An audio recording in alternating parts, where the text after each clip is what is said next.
Hello, I'm so excited to be here and share with you some of my experiences. As many of you know, I'm wearing a special outfit. I'll show you. This is called a jalaba. It is from Morocco. It is a tribal outfit, basically, but everyone wears them. So in the pictures I'm going to show you, you will see many people wearing them. So I'm going to go ahead and begin. First, thank you to all of you for coming to my talk today. I'm excited to share my experiences with you. I also would like to thank the organizers of the Bergen Forum for inviting me for a second time, and also to Dean Bellavance for supporting me this summer with finances, and also the School of Art and Design, the Division of Art History also supported me. In terms of outside funding, one has to secure a lot of funding to do a trip like this to Spain and Morocco. I was able to secure money from the Ping Fellowship, which is a fellowship that I had to write and apply for. And it was granted to me from the Council of International Educational Exchange, the CIEE, which is who funded and partially funded and then sponsored the trip to Spain and Morocco this summer. So let me go ahead and begin with a map.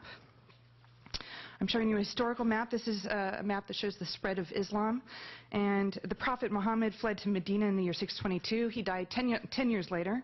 But this map shows that within a span of 128 years, that's a short amount of time, 128 years, this new religion spread across basically Persia, Arabia, North Africa, and parts of Europe at an exceptional rate. And you can see here basically all the colors except for purple became Muslim-controlled areas. I'm going to show you 4 images quickly, and before I tell you about the adventures I had in Spain and Morocco, I want to basically set the stage for you about the role of ornament and patterns found in the visual culture across the medieval Islamic world. The question I've been asking myself is, why is there such a striking degree of aesthetic uniformity in the walls of an 8th century castle from the Jordanian desert and a 12th century mosque in Morocco? One could also ask, what about the similarities found between a 14th century mosque, this is a mosque lamp from Egypt, and the walls of a castle, not a castle, sorry, a palace in Istanbul. This is the Topkapi palace. It's a royal palace, essentially, that was begun in 1459, so a 15th century building. So I have all 4 of these images up here for you. So my presentation today will very broadly, broad strokes, will cover these visual continuities that we find across basically the medieval Islamic world. But I'm going to be really focusing on both Spain and Morocco. While 3 out of 4 of these examples that I'm showing you are architectural ones, so only one is portable, essentially, how did these motifs and patterns and ornament transmit across the Islamic world? So we know that objects like textiles and manuscripts and metalwork and glassware and ceramics and other decorative arts are easy to transport. You can take them with you. They were given as gifts, and many people associate with the Muslim world caravans, people moving, lots of trade. So we know that these goods are moving, but here I am showing you architectural examples. They don't move. So how are these motifs being transferred across the world? So that is one of the questions I would like you to just hold in the back of your mind.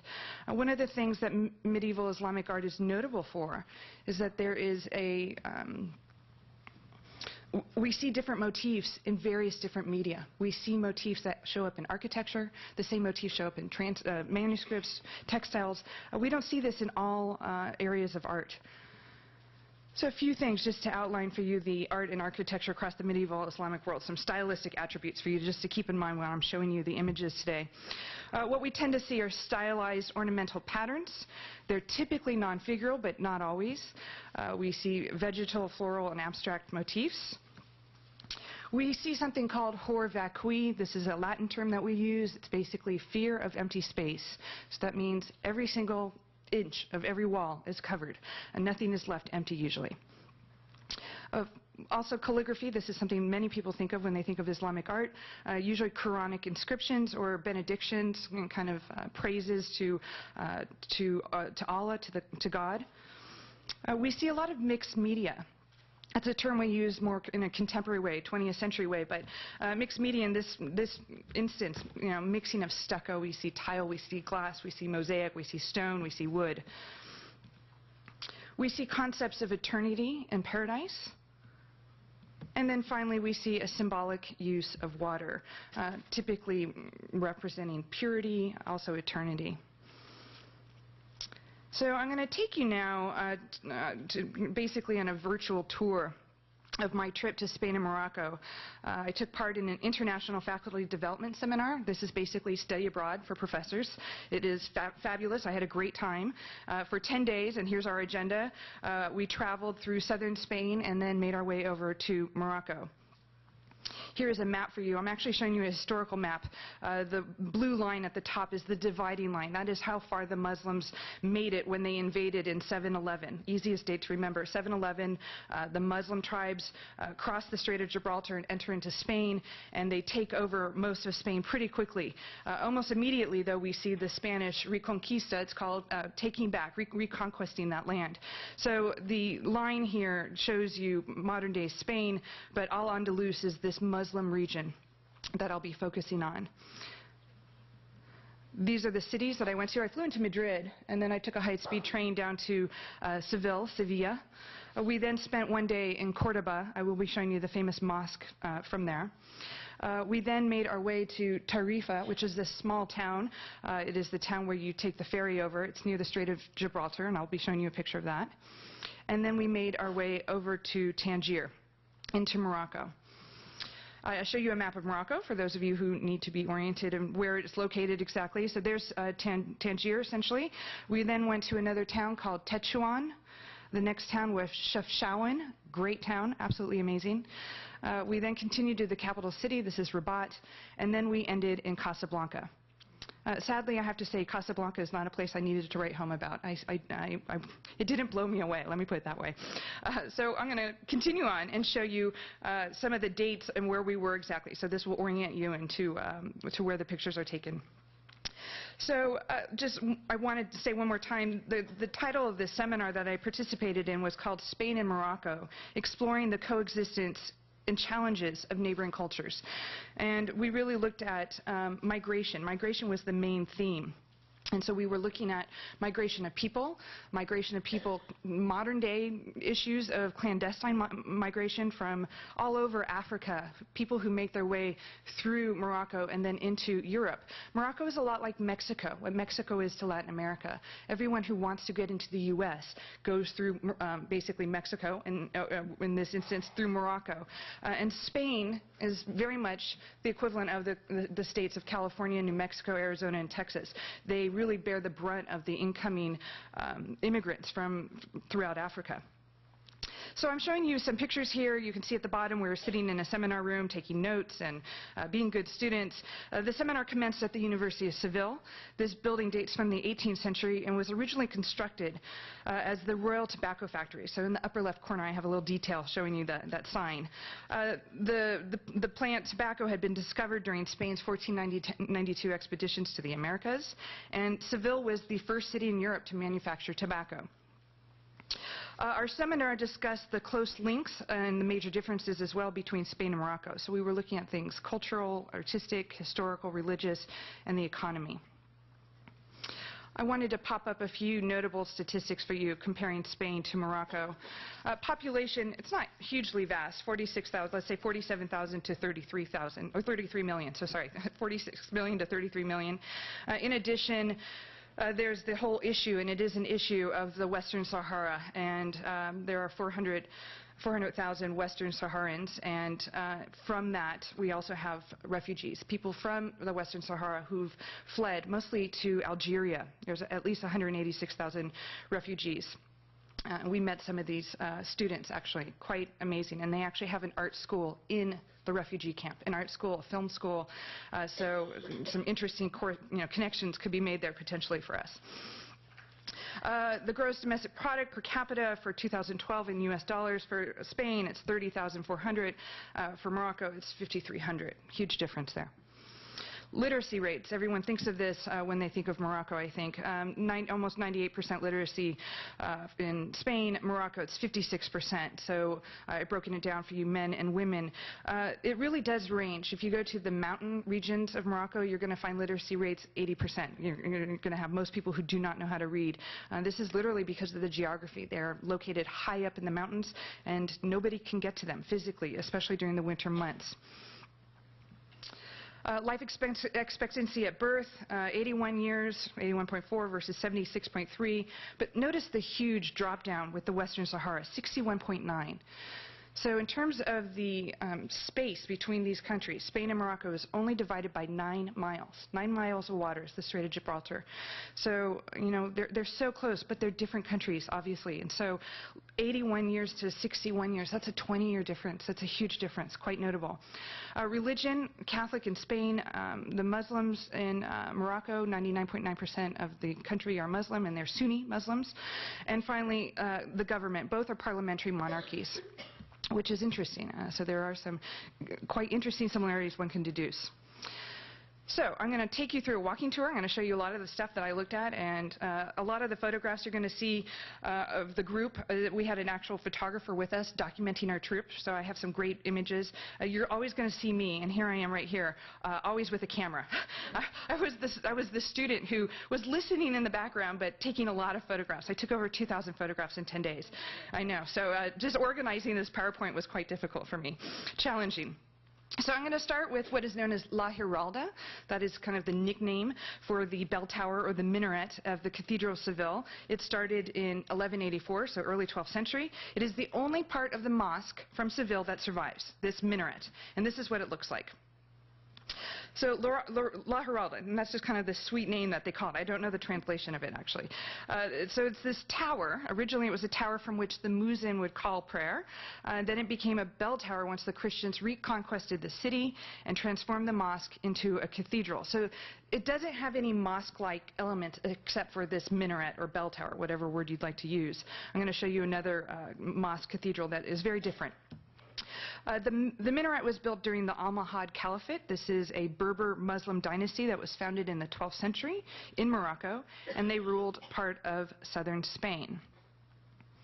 Here is some images for you. We stood at the base of the tower, so I got a great view up along the tower. Just phenomenal. You can see, though, in one of the niches of the original Muslim minaret, we have a statue of the Virgin Mary. This building actually became a model for other minarets throughout Morocco, particularly. We're going to see, I'm not going to show you the image from Marrakesh, but I'm going to show you a minaret in Rabat that is based on La Giralda. This is a style known as Mudahar.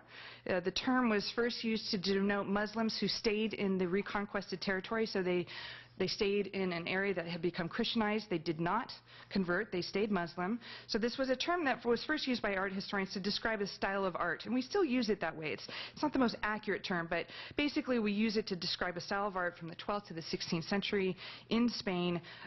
Works of art that are known for bricks, tiles, stucco carving, wood. I bet many of you did not know that the Wrigley Building in Chicago, 1920, was based on La Giralda. So there you go. So it is actually quite an influential monument. I'm now going to take you over just across the way to the Alcazar. The Alcazar, that comes from the Arabic term Alcazar, meaning fort or palace or castle.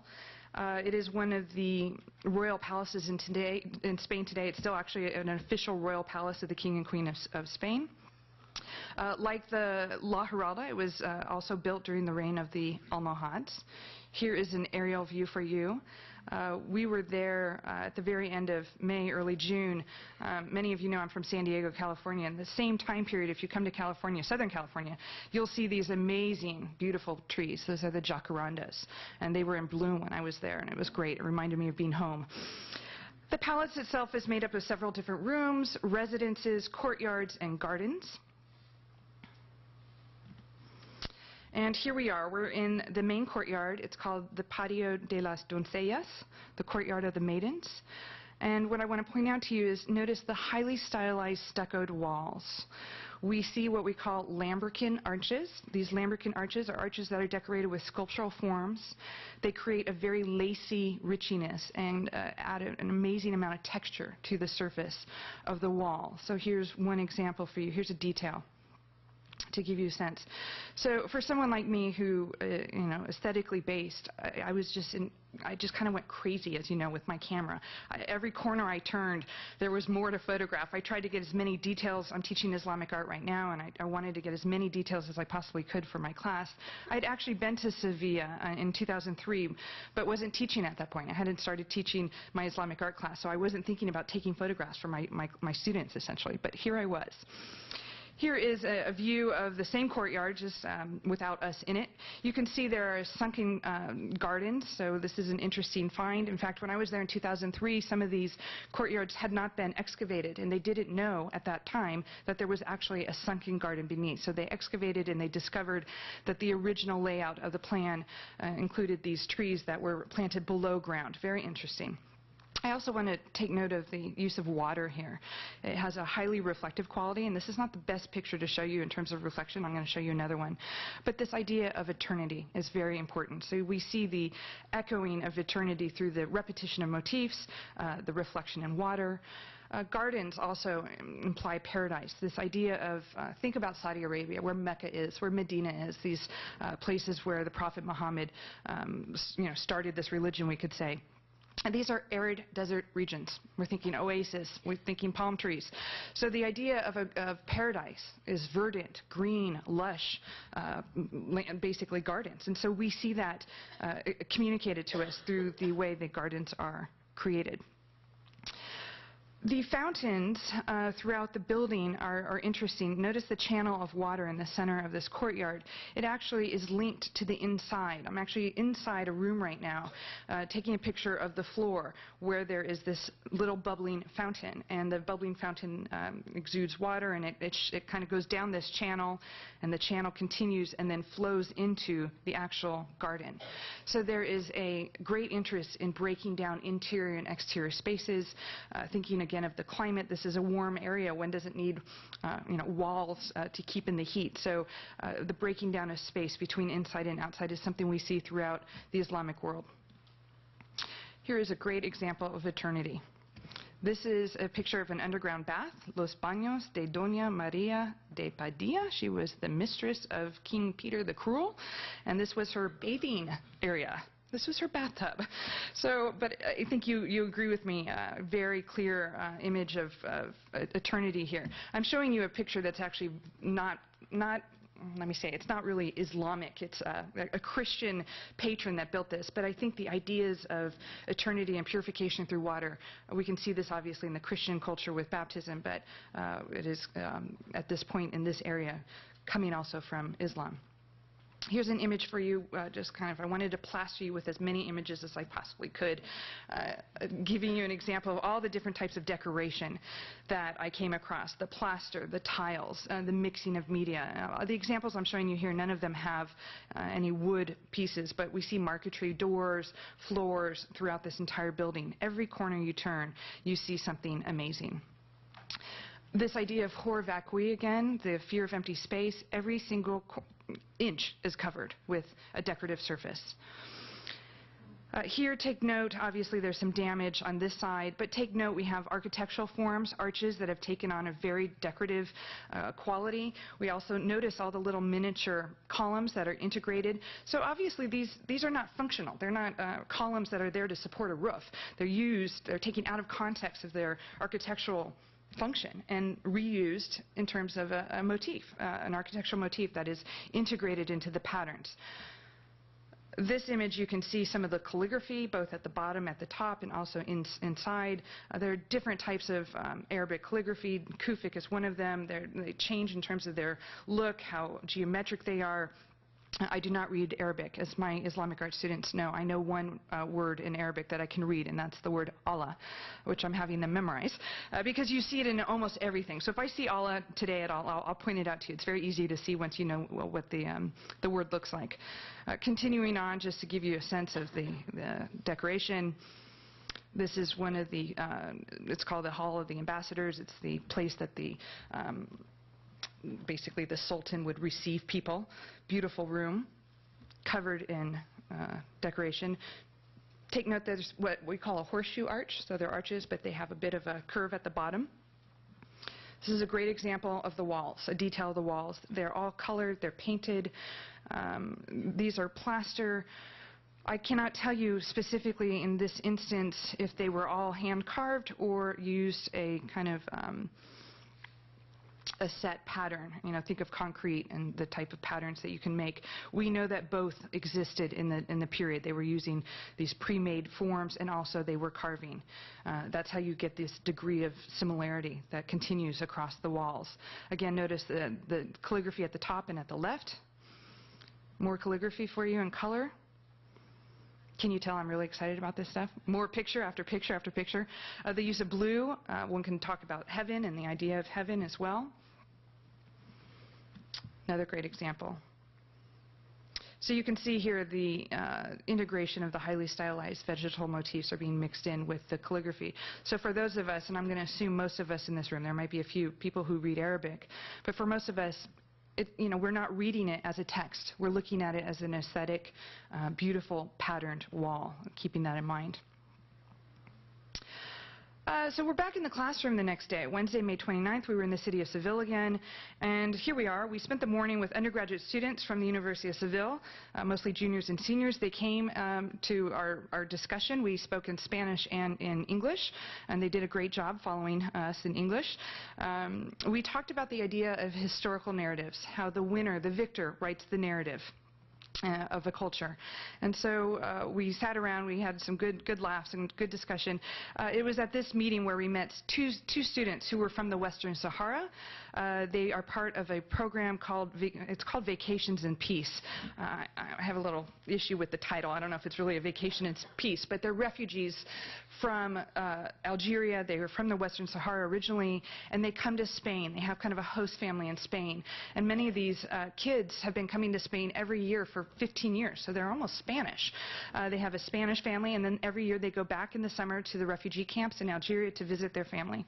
So we met two of them, obviously fluent speakers in Spanish.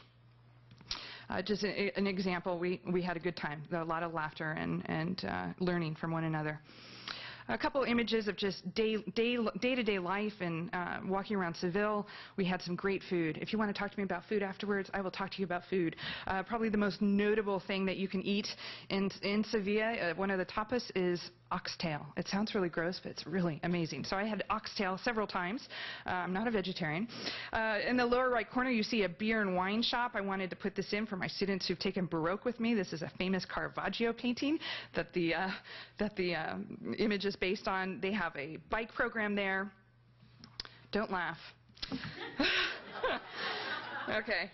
Of course, I had to go see some exhibitions while I was there, and I ended up having a little posse. I was calling them my posse. I had a group of 4 or 5 students, not students, what am I saying, colleagues, who were really interested in art, and they wanted to kind of go with me and look at an exhibition. So we went to see an exhibition of Francisco de Zuberon. He's a 17th century Baroque painter, and he had a show. It was a fabulous show of only 15 paintings of female saints. And then when you left the exhibition, you had the opportunity to take your picture. So there I am for you.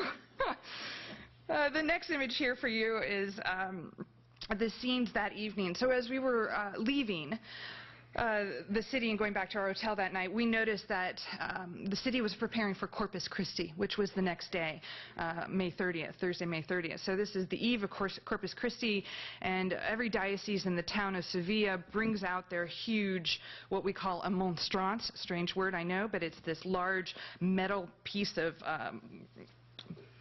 artwork, shall I say.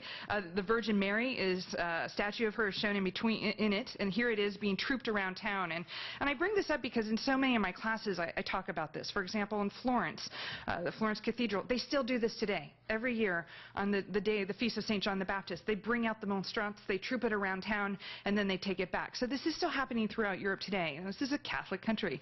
So I wanted to show you this image, kind of the contrast that was happening around us. And it was very exciting and, to witness. So the next day, because it was Corpus Christi and everything was closed in the city of Sevilla, we went to Cordoba. It turns out that Spain has decided to allow certain cities to celebrate Corpus Christi on Thursday, and some do it on Sunday. So some places everything shuts down, other places still go. So we went to Cordoba, this famous town, and I'm going to show you some pictures. We started off on the outside of Cordoba at a site called Madinat al-Zahra. And basically what I'm showing you here, and you have to use your imagination, this is a ruin of a medieval palace city. It was built in the 10th century. It was sacked in 1010 during a civil war and abandoned. So it was really only used for 200 years. It served as the capital of Al-Andalus, both administratively and for the government. So it was quite an important place. And as you can see, the day we were there, we had phenomenal weather, just beautiful. It was a little on the crisp side, but it was just beautiful. So the pictures are stunning. You can see there are ruins, and so as we walked around, you really do have to use your imagination of the glory of what this place used to look like, probably covered in beautiful veneer and marble. Here's an example of us walking through one of the rooms. Of course, I'm in the hat, in the hot pink shirt in the back, taking a picture, not listening to the guide at that moment. But he and I spent a lot of time together on the bus talking and comparing notes. Here is an example of horseshoe arch covered in plaster again, stuccoed plaster that's carved. An amazing column capital. Definitely recalls Greek Corinthian capitals, highly stylized acanthus leaves. Then on the bottom we have two pieces of ceramics, a vessel and a plate. Notice the plate obviously has a representational image of a horse. We see a lot of the representation of figures, people, animals in the court context. So not religious works of art, but art that is made for the king, or well, it's not king, is not the right word, in the secular world, let me put it that way. So we then went to Cordoba proper to look at the great mosque cathedral that was begun in 785 and then continued for 200 years. This is the most important building. We actually are going to be looking at it in my class next week, by the Umayyad dynasty. The Umayyads were the dynasty that basically invaded Spain in 711, and this was one of their first monuments that they built in Spain. It was built by a man named Abd al-Rahman I, and then his successors continued building it. So here it is from the distance. We had just stumbled off the bus, and that's my first view of it. But I'm going to show you an aerial view so you understand why it's called a mosque cathedral. It is a mosque. It is a huge space. It is what we call a congregational mosque or a Friday mosque. So the mosque itself is this entire complex. There's the minaret, huge courtyard. And then in the 16th century, the decision was made to build a church smack in the middle of the mosque. So we can go back and forth. We can go back to Sevilla and say, well, gosh, you know, in that instance they completely got rid of the mosque and the mosque became a cathedral. So in many ways, one could argue this is really interesting. This is really interesting that we have this Christian church that's been placed smack in the middle of the mosque. And so when you walk around, you're walking around the mosque area, and then all of a sudden you will hit the church. And I'll show you some pictures. There's controversy about this still today. The Muslims who live in Cordoba today want to be able to pray in the mosque. They want to be able to use it as a mosque. The Christian authorities have decided that's a no-go at this point. So the controversy continues, and we'll see what happens in the coming years. Here's a view. We're about to walk over this fantastic bridge, but you can see how enormous the cathedral is. You can't miss the cathedral. You don't really know there's a mosque there unless you know the history, but you definitely see this huge cathedral with the minaret or the bell tower behind. We made our way over the bridge, and one of the things I took note of was this makeshift altar with a statue you can see, and then there's a little area for you to put some money in and light a candle if you would like. And as we crossed the bridge and entered into Cordoba, I was really struck by the fact that there were all these ladies out. They were actually celebrating Corpus Christi, but more in a non-religious way. They were all dressed in their flamenco outfits. They were everywhere we turned. And what was fascinating was they were in pairs of two. And so two ladies here, two ladies there in their fantastic outfits. And then you can see my picture on the right. That was at the end of the day. I saw one of the ladies had been picked up by a sheriff and on the horse and taken off. So what a great photo just to capture kind of the sentiment of the day. And as you walk up to this mosque cathedral, this is one of the main portals that you come to. This gives you a sense that this is Islamic. We have a horseshoe arch. We have what we call polylobed arches, so multi-lobed arches. And what is probably most notable about Cordoba, it's famous for the fact that it uses red and white alternating voussoirs. These are the alternating bricks, essentially, in the space of the arch. And I will show you in a moment what it looks like inside. So from the outside, you can definitely read this building. You know it's not Christian. You know something else is going on here. You walk in, and this is what you see. Awesome. Good reaction. Double-tiered arches. Notice the red and white alternating pattern. Really, it was such a privilege to finally get there. I had been to Spain so many times, and I've been to all the other places except for Cordoba. I never made it to Cordoba, so I was so excited to finally get there and walk in and see what they describe as a forest of columns, and I think you would agree with me on this. Here's another example. So that idea of eternity is continued through the use of pattern and ornament throughout the building, and it's endless. Your eye just keeps going and going and going until you kind of run out of places to go. Here's a nice picture, at least, that I took to give you a sense of size and space. All the columns that you see are spolia. That means that they were taken from other buildings, usually Greco-Roman buildings, some Christian buildings, some Visigothic buildings.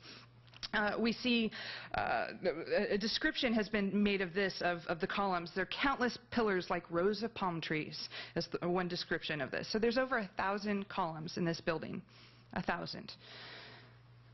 And there you get the idea of eternity again. It was just phenomenal.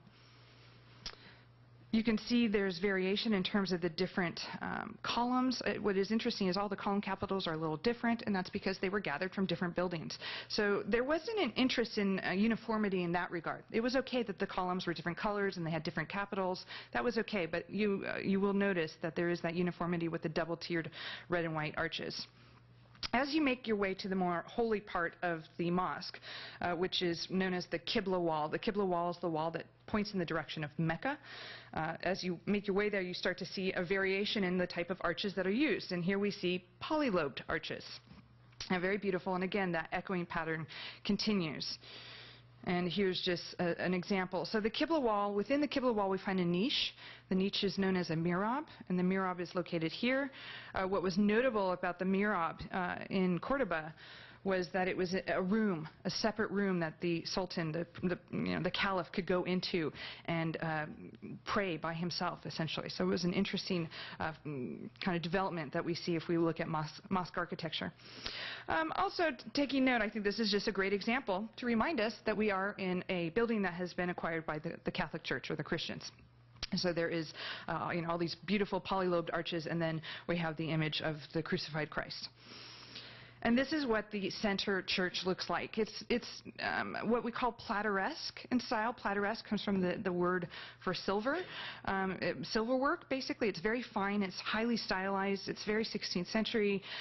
So on the left, you can see the continuation of some of the arches, and then the arches just stop, and before you know it, you're in this highly ornamental church.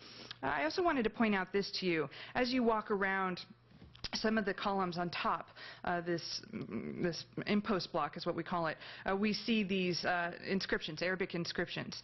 And one of the things that the managers, shall I say, of the cathedral have done is they've taken plaster of Paris molds of all the mason marks from the original stones that the Muslims installed. And so this is an entire wall for you to show you that every single mason's mark has been kind of cataloged, and we see the various, basically their signatures.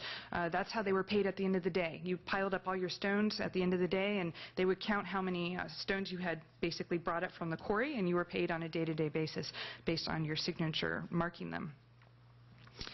So moving forward, we are now on our way to Morocco, and we drove across southern Spain to a town called Algeciras, and from there we spent the night there, and then we took a bus ride down very early in the morning. So this is about 6:30 in the morning. I'm sitting there right in the front, very happy, as you can see, because I'm looking out the window, and what am I seeing? I'm seeing my first sight of Morocco, and this is what Morocco looks like from Spain.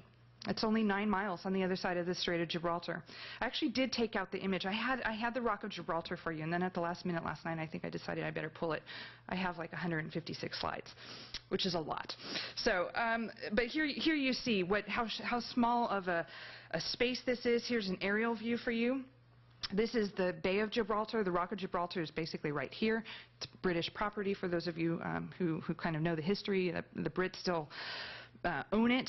There's a lot of tension there with the British and the Spanish about this little tiny piece of rock that they own, and water access and the Bay of Gibraltar. It's very complicated. But what makes this, it looks so simple. 9 miles across, big deal. This is the meeting of the Atlantic Ocean with the Mediterranean Sea. And with that comes different salination percentages, and it is actually a highly dangerous place. Migrants who come across, they come over in rafts, die every year. Thousands die trying to make their way over.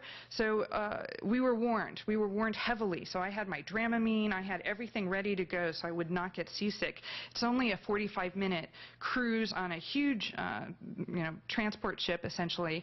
So this is a ship that has both cars and people. Here's a little image for you. It's called the Tangier Jet number 2. 35 minutes from Tangier to Tarifa. So Tarifa is the city in Spain, and we're going over to Tangier. The first thing I noticed when I got there was this. So we walk into the hull of the ship, essentially, and we're told to go drop your bags over there. There was absolutely no organization to everything, and you kind of just dropped your bag and you went upstairs and you hoped your bag was there when you came back. But I noticed this right away, and it was interesting that I noticed this because I'm going to show you another photograph in a moment here. But these are cars, and they have a Moroccan license plate with the M, and you can see the car on the right has really loaded up. They come over to Spain, or to Europe, shall we say, and they bring various goods back with them. So you can see here, this is not a sight that you would see every day in the United States. So it definitely stood out for me. The good news was we were exceptionally lucky. Everyone we traveled with told us that they had never seen the Strait of Gibraltar so flat, so calm. So we had no issues with seasickness. Incredibly calm. I think by the time we took off, it was around 7:15 in the morning, so you can see the sun had risen, but it was calm and beautiful. Great boat ride. We basically sat on the outside through the whole time. And the next image I'm going to show you is just it's a pop culture image. It has nothing to do with Islamic medieval art at all. But I had to take it because it was so I saw this guy with this T-shirt on, and he stuck a little sticker. That's the company of the jet that is transporting us from Tarifa to Tangier. So he stuck the sticker over the crotch of the woman of the McDonald's arches. But I couldn't help myself. I saw it, and then in the corner of my mind, I was thinking about it. So I went up to him and I said, "Well, can I take your picture?" And he was so excited. He's like, "Sure." Opens his jacket. You can see I cut his head off, but. It definitely made me laugh. So it was, a little bit of American pop culture, or maybe not American, what the view of American pop culture might be. And here we are. So we go back to get our bags. And so there are those same cars that I mentioned to you. And what I wasn't anticipating was that those cars, and there are 40 or 50 cars behind each line of those cars, all of them have their engines running. They are ready to go, and the hull is closed. So we are in basically like an enclosed parking lot with everybody's engine running. They're revving to go, and then all the pedestrians are standing in front of these cars. They did not run us over. That was the good news. But it was quite an experience. That is not something that happens in the United States usually with all our laws and people being scared of being sued. This is just not a normal, everyday sight. So we land in Tangier, and this is the first kind of welcome after what we just had with the cars. The next welcome was this. We set foot in the port here, and we have to get up this staircase. There's no elevator. A lot of people carried a lot of bags with them, and I don't mean to brag, but I'm going to brag. Out of our entire group, I packed the lightest. I brought one bag and a small backpack. I rewore a lot of my clothes. I washed my clothes in a sink with my little Tide packets that I brought. I'm really practical when it comes to this stuff. You've got to be able to carry your bag all around without help. It's kind of my idea when you travel. So here is the view from behind. The person who's at the very, very top looking at all this chaos is me. I just zipped up, basically. So here's the other image. Here's me at the top taking a picture of all those poor people who now have to lug up their suitcases on this kind of ramp that's in the middle. So you have to somehow pull your, little roly-poly suitcase in the middle as you climb up this huge ramp. So that was quite comical. I'm now going to show you a 2-minute video to put you in the mood of Morocco and give you a sense of what I experienced.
Okay, so you got a little bit of a sense. That is a promotional video for Morocco Exchange, and I just want to plug that there's a chance that in 2015 a group of AU students might be going to Morocco.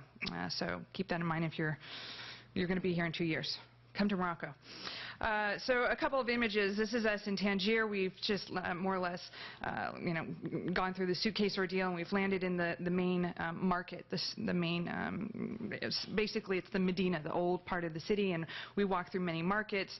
As we navigated these small streets, we saw various interesting things. So this is kind of like the neighborhood. This is the equivalent of the American neighborhood. People are not driving their cars. They walk to and from their little houses, and they are quite beautiful. They may look very simple on the outside, but I'm going to show you a picture of one person's house that is absolutely stunning from once you walk through this wall. The little image on the right, the strange-looking image with roses and a band of wedding rings, that's us pointing it out. We had learned that family had someone had gotten married in their household, so they commissioned kind of like a billboard sign to be put over their front door, announcing to the neighborhood that they were newlyweds. The market, one thinks of Morocco and one thinks of the various souks. There's vegetable souks, there's the fruit, flowers, clothes, leather goods, all types of market goods that one can go buy, colorful. I love this picture. It shows the woman wearing her headscarf and her tennis shoes. She definitely looks like she's headed somewhere. Here are some pictures that I took for you. Again, the color, the chickens on the low and left, the right corner, those are mountains of olives. If you like olives, you will love Morocco. So beautiful, amazing fruit and vegetables. Various souks that we see here at the rugs. We see different kind of pigments being sold, hats. Here is a picture. It was one of my guide's brothers. He ran a shoe shop.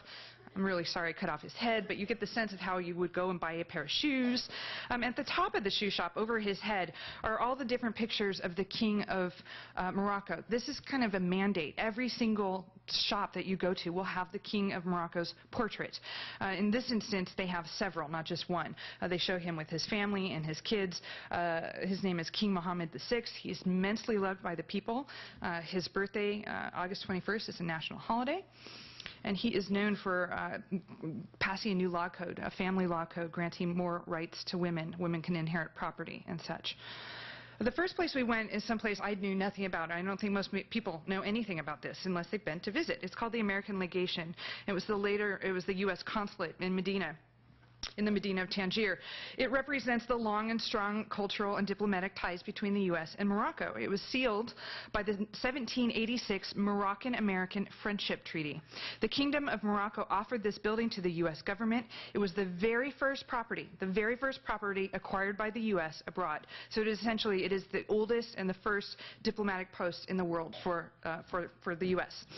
We listened to a presentation there about the Berber tribes, and this was one of the slides that they showed us, giving us a sense of the variety and of different traditions in terms of culture, language, many languages. The Berber language is a complex, I can't even begin to try to describe it.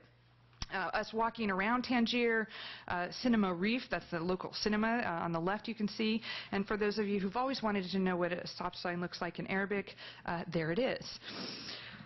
We're in our bus, we're driving around, we're getting to our next little town, and I was sitting right behind the bus driver. His name was Mohammed, and you can see in front of us is this little cart type thing, and then all my photographs from this bus has this little character. It turned out to be the fantastic Mr. Fox. Any of you have seen the Wes Anderson film?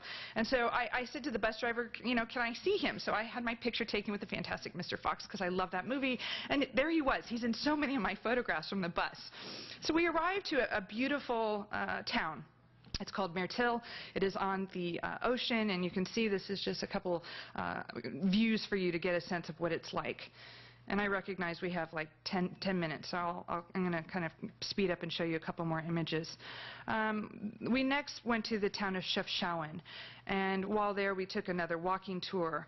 I love these pictures because they show kind of us with the Moroccan people, and I love this photograph. There I am walking, obviously in my own world, and this woman turning and looking and smiling at the camera. We walked through the souk again, a different tour, another souk, and explored the different markets. And then we visited the tannery. Boy, I can't even tell you what it smelled like. I'm pretty tough, I feel like, with smells, but boy, I had to breathe through my mouth because I was so worried I was not going to make it through this place. It was putrid, rotting flesh. I can't even put the words together to describe, but it was a great experience. I would do it again, just be a little more prepared for the smells that came through. But we saw people in these pits, you know, basically doing the tannins to the leather, getting rid of the hair, so you can see the variety of images. That afternoon, we arrived to Chefchaouen, this town, and we had lunch with a group of high school students. And it was so humbling and wonderful. These students speak immaculate English, amazing English, French, Arabic, and usually their Berber language. So they speak four languages. And here we are, a group of us taking our photograph with them. You can see many of the women are wearing the headscarf, the hijab, symbol of privacy and modesty. I only saw one woman in a niqab, the scarf in which you only see their eyes, and that happened in the city of Rabat. Here's a picture of some of the food. We ate these things called tagine. Tagine is the form of a dish, basically lots of stews. We ate a lot of lamb. We ate goat meat, not my favorite. Amazing amount of fresh vegetables, beets, carrots, olives, and so on. What is so amazing about Chefchaouen? Chefchaouen is blue. The entire town is almost blue. And as you walk through, you are just astounded that this town has been painted blue from top to bottom. This came from the Sephardic Jews. The idea was protection. And so as you walk around, you're just amazed by the blue and the blue. Just amazing. It's a mountain town. I absolutely loved it. I slept well. I loved it. There was this great mountain town, great people. So wonderful experience in Chefchaouen. The next day we got up. We met some young students. These are all students who had dropped out of high school, could not read. For most of them can't read, and so they're being taught needlepoint. So they have some kind of craft, some way of making money. And you can see they were so excited to see us. The huge smiles. They loved having us there. We enjoyed our visit with them immensely. We also met a group of basically olive oil producers. The huge vat that you see on the bottom right corner looks like an oil slick. It looked absolutely gross, but it smelled amazing if you like the smell of olive oils. Those are basically the skins of the olive after they've been pressed. Here's a view of us with the farmers, essentially. We had a great lunch with them. We had to take a hike to get there, and we had tea afterwards. But for the tapestry historian in me, I was really excited when we got there, and there was this huge tent. And so the tent, as you can see, is where we ate lunch, and I'm realizing I have to keep clicking through my pictures. There's so many. I want to show you everything. We then that evening were given a concert, a private concert with these three men, and because of time I'm not going to show you the 17-second video that I have for you, but it was a beautiful small little concert with the mandolin. The mandolin is an instrument that comes from the Middle East. And I'm nearing the end here. We went to Rabat, that's the capital city. And here is that tower that I was telling you about that is based on La Giralda in Sevilla. The day that we arrived there, we got to have another lunch under a tent. And this tent was made out of camel hair. And it was a great lunch. It was on an organic farm. We met the farmer. She's there in the upper left. We sat on the ground and had an amazing lunch, beets, vegetables, all types of amazing food. The next day, we were welcomed into the house of this man, and this is that beautiful home I was mentioning. It's called a riad, and it's a private home covered in tile, and you can see here's that kind of lambrequin arch that we see in a contemporary home. We met a group of college students. They entertained us for the day. We had a long conversation with them about Arab Spring, contraception, really anything that we wanted to ask. They made it very clear to us, ask us anything. We want you to understand our culture. Ask us absolutely anything you want to ask us. So we had a great conversation with these young people. Aisha is in the center there. She actually then took me that afternoon to the local bathhouse, the hammam. This is kind of a ritual that most Muslims experience weekly. And so I went with her that afternoon, and she dropped me off at the hammam, and I then entered a world of no French speakers. They only spoke Arabic, and so it was kind of an interesting experience through gestures and expression, and it was a great experience. Afterwards, she took me to this place. This is the local cafe where all the college students hang out in Rabat. Beautiful rose garden-like place with these little pagodas. Just fabulous. And at the end of the day, I took this photograph just to show you that I did survive crossing this intersection. I hear Cairo is 10 times worse than any place in Morocco, but I survived it, and I wanted to show people that I did survive it. I'm on my last set of images now. Our last day was in Casablanca, and we were at the Mosque of Hassan II. It's a contemporary work, essentially, 1986 to 1993. It was built under the reign of King Hassan II, so it was paid for him.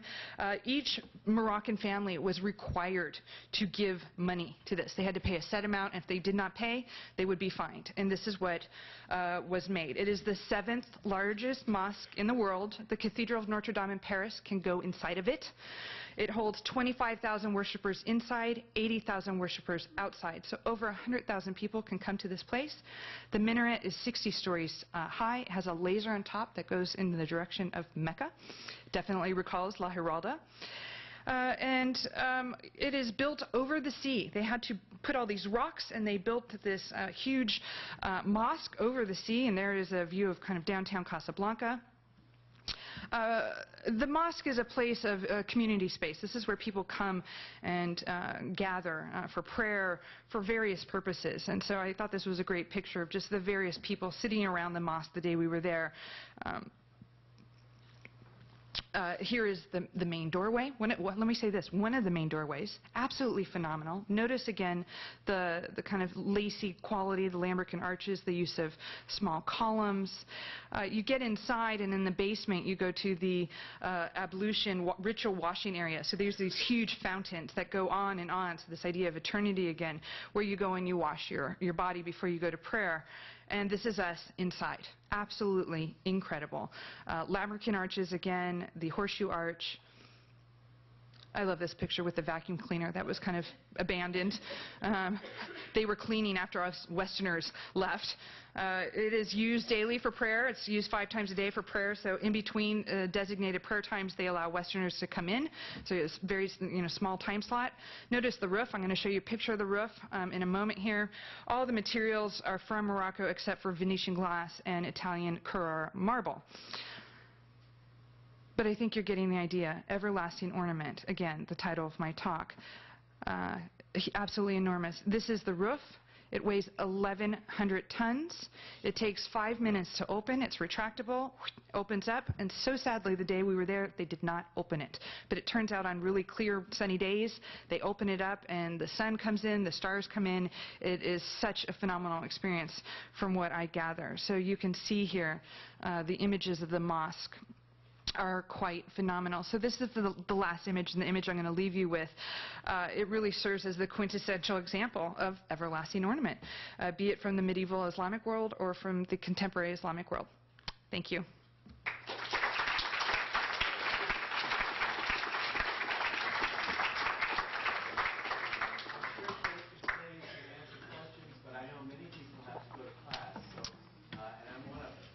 And I'm one of them too, so I can answer a few quick